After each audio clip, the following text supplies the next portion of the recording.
Les inscriptions d'étudiants internationaux sont en chute libre dans les universités du Québec. Les établissements pointent du doigt le resserrement des règles en immigration. Résultat, ici, à l'Université de Sherbrooke, on enregistre une baisse de 58 % en comparaison avec la rentrée à l'automne dernier.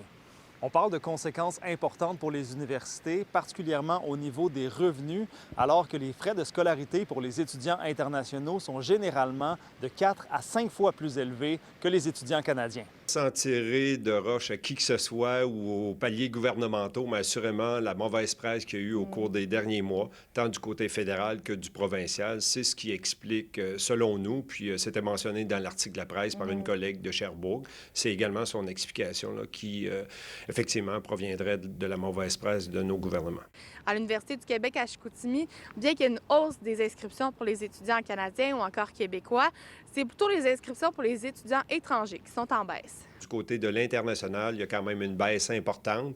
Alors, actuellement, sur l'an passé, j'avais 2500 étudiants internationaux. Au moment où on se parle, on est à peu près à 1700 étudiants. L'impact économique que ça aura dans nos commerces, parce qu'on sait que plusieurs de nos étudiants travaillent, que ce soit chez McDo, chez Tim Hortons ou peu importe. L'année dernière, Ottawa a annoncé un plafonnement temporaire de 2 ans du nombre d'étudiants étrangers afin de réduire leur nombre de 35 % en 2024 et de 10 % supplémentaires en 2025. Et parallèlement, au Québec, le ministre de l'Immigration a plafonné le nombre de certificats d'études universitaires au niveau de 2024. Rejoint par courriel, le ministre Jean-François Roberge indique que l'arrivée des étudiants étrangers doit se faire dans le respect de la capacité d'accueil du Québec.